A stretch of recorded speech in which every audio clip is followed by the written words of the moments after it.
This is the first information architecture lecture. There's the proof. My plan in this lecture is to say a little bit about the background to the subject that we'll be studying and lay some of the foundations that I'll return to next week when we talk about the assignments in more detail. I don't think it's dignified to discuss the assignments in the very first lecture.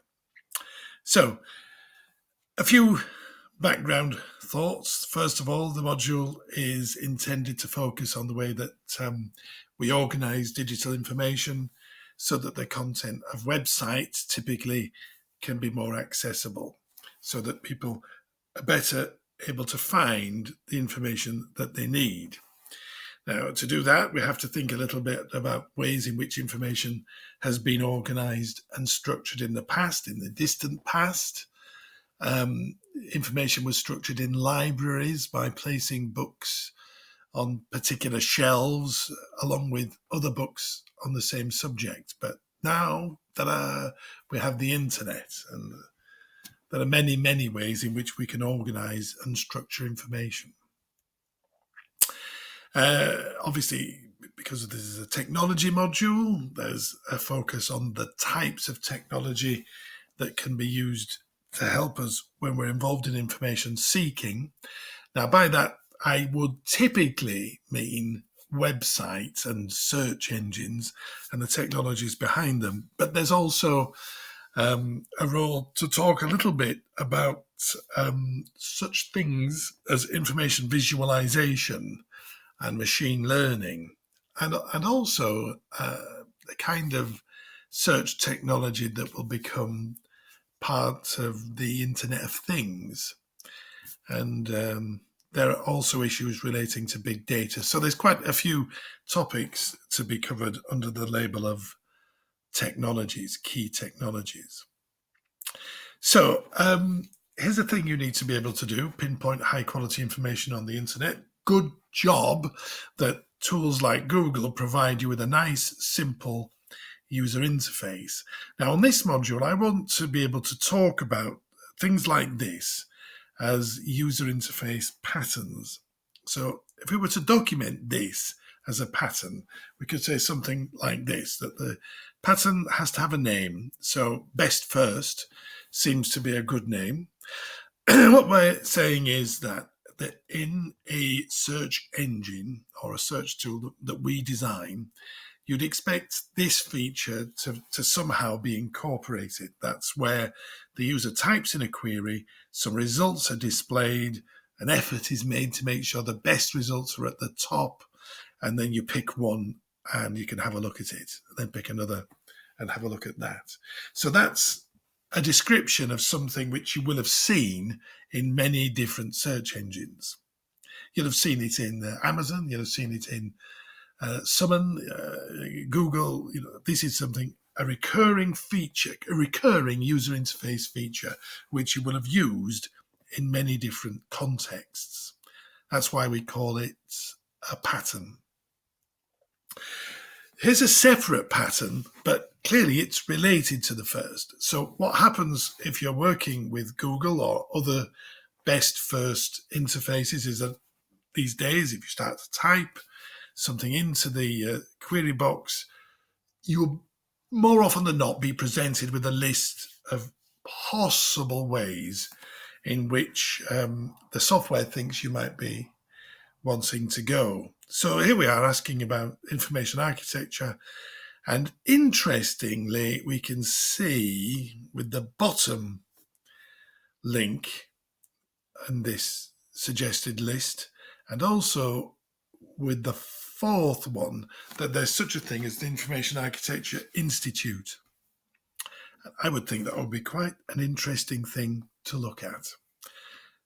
So this feature has in fact given us some information about what there is out there to find. Now, there's another concept related to this idea of a pattern, which is the concept of pattern language. That's a simple idea. The idea is that patterns are related to each other in some way. So if we have a collection of patterns and we have some notation that allows us to see the links between them, then what we have in total is a pattern language. And I've mentioned two patterns and that they are related to each other in the sense that a best first feature can be enhanced using auto-suggest. Of course, that's not the only way we could enhance best first. We might have a feature that would automatically correct the spelling of anything entered into the query box. Another useful feature might be to take a keyword from the query box and to find synonyms, so words that mean the same thing, and then to give the user some means of adding those to the query. And then there might be something else as well, not exactly auto-correct or auto-suggest, but alternative suggestions. So you've started to type something in and it's known that this thing that you're wanting to look for is often referred to by a different name, or is related to another concept. So I'm trying to think, we used to use the word microcomputer, but that's sort of out of fashion now. We perhaps say personal computer now, but that's got a little bit old fashioned as well, because mobile phones are types of computer and many other things now are mobile computers. So personal computer isn't quite seen, but certainly microcomputer isn't used very much now. If I started to type microcomputer and an alternative suggestion came up saying personal computer or laptop or some other variation on that, tablet or whatever, that could also be a useful pattern, and clearly it would help me produce a better query in the best first interface.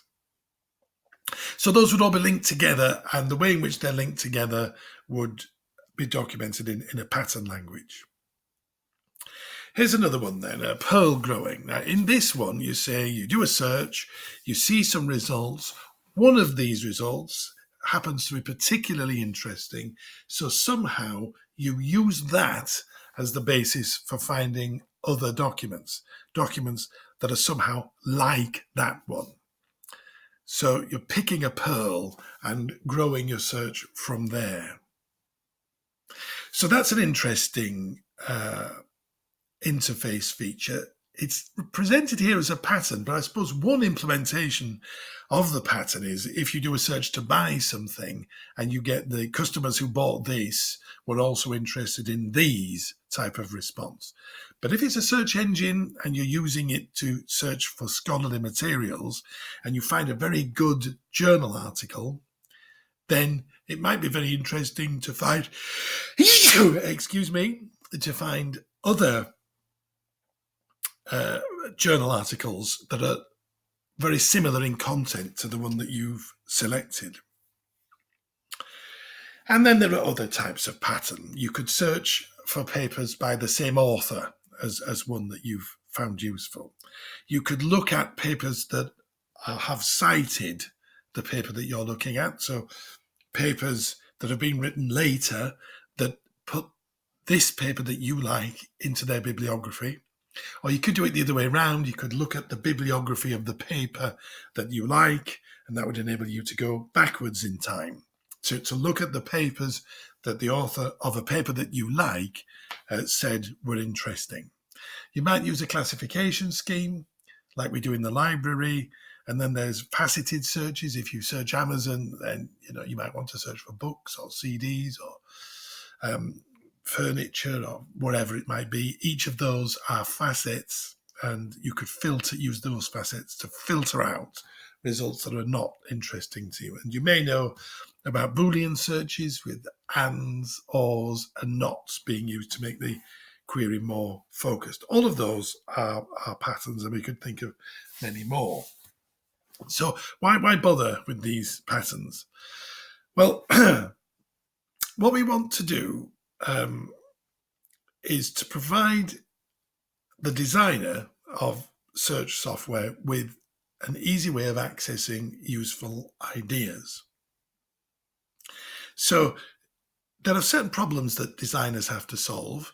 For example, if it's a search system and you provide the user with too many options, it can be hard for them to decide which ones to look at. So we want in some way to help them narrow the search, in some way to help them filter out things that are unlikely to be interesting, maybe using some kind of advanced search or by sorting in different ways.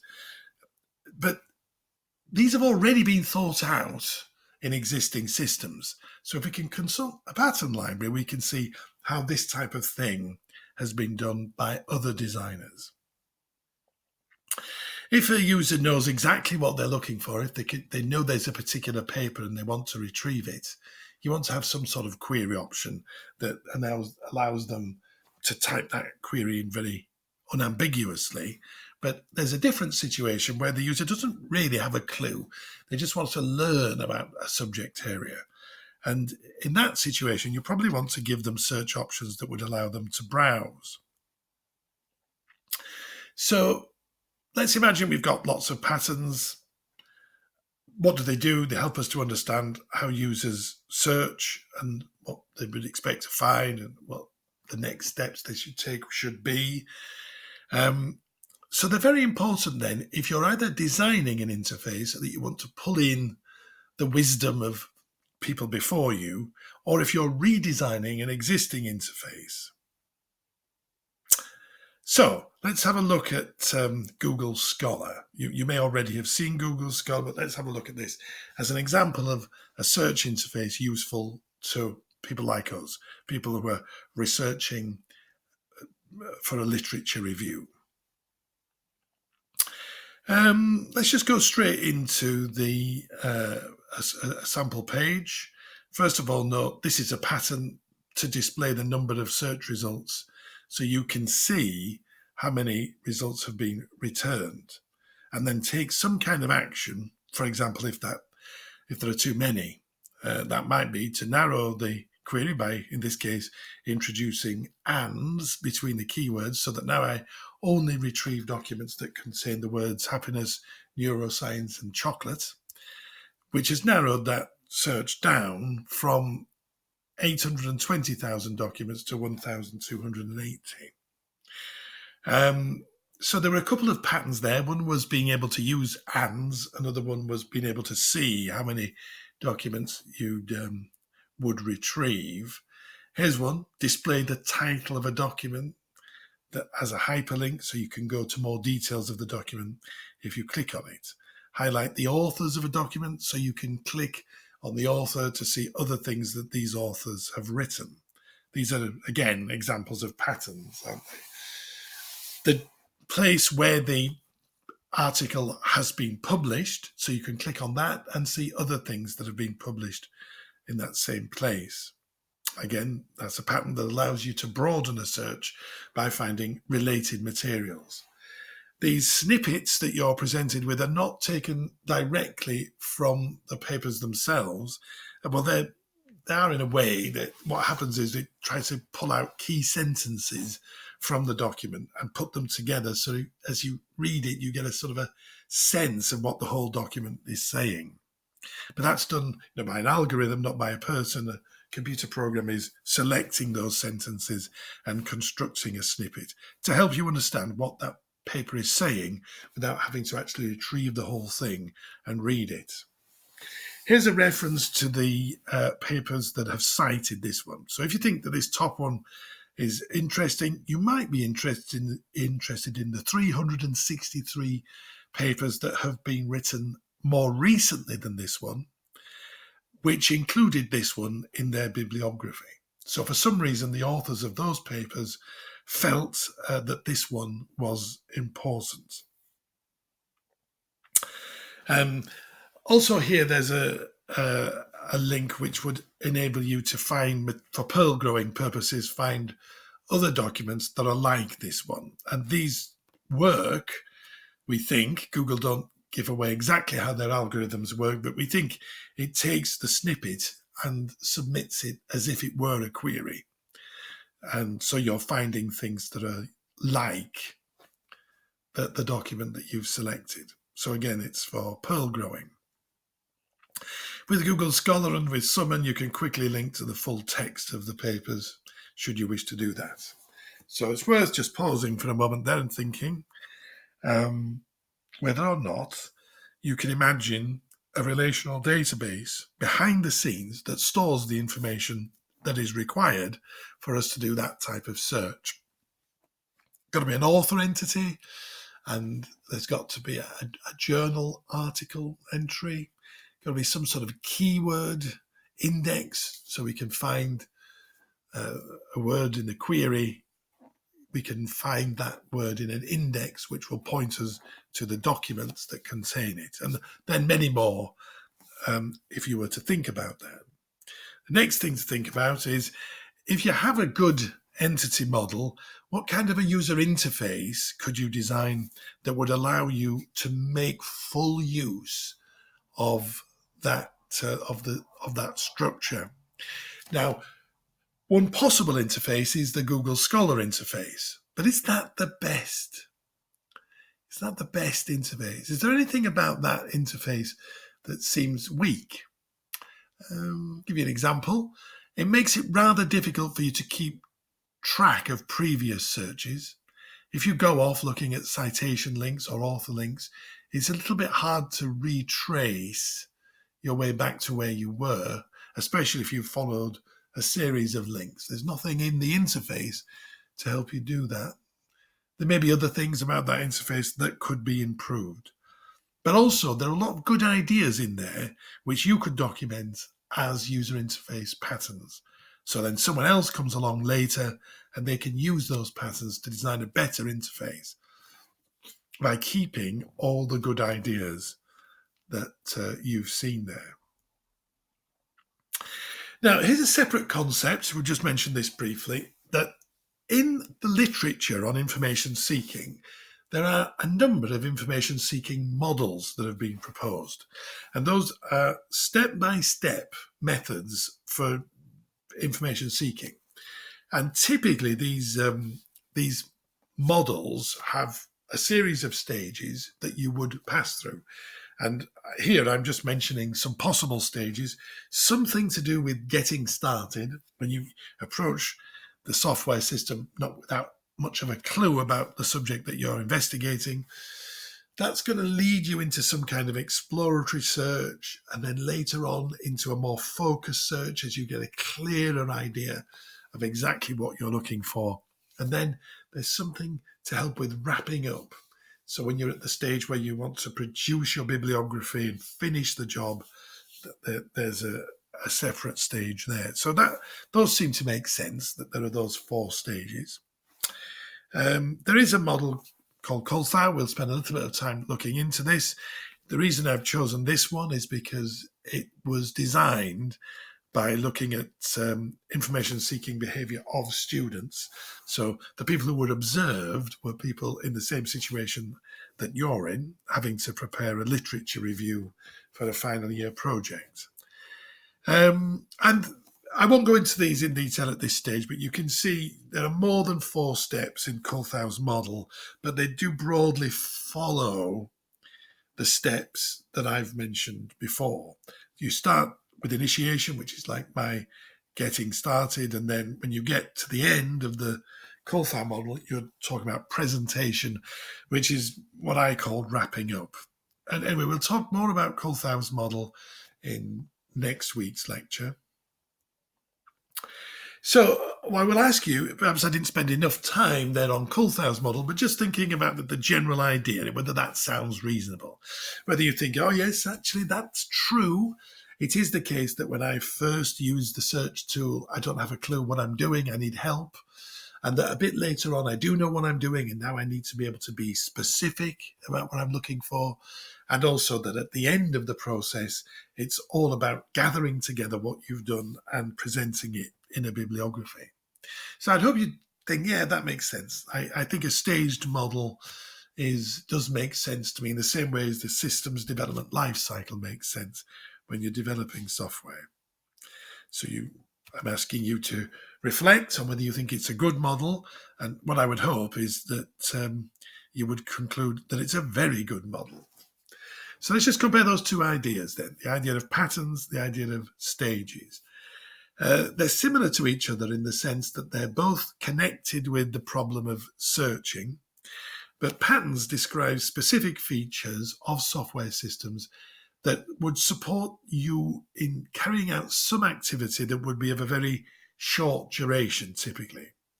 Whereas the stages in an information-seeking model are longer. You could remain in the getting started stage or the exploratory stage for days before you feel that you've passed from one stage to the next. These things could take days. Now, importantly, while you're in a particular stage, it may be that some particular patterns would be particularly useful to you. And it might be that those patterns are no use when you're in other stages. They may be stage dependent. Or there may be some patterns which are useful in more than one stage. But to think it through properly, we need to consider the relationship between patterns and stages. And there must be some way of documenting that relationship in a pattern language. So that's the thing that will drive us through the next few weeks, thinking about those issues. And that type of thinking is what you have to do to make a very good job of the first assignment. So we'll be talking about that assignment in great detail next week. Thank you for your time and for your attention.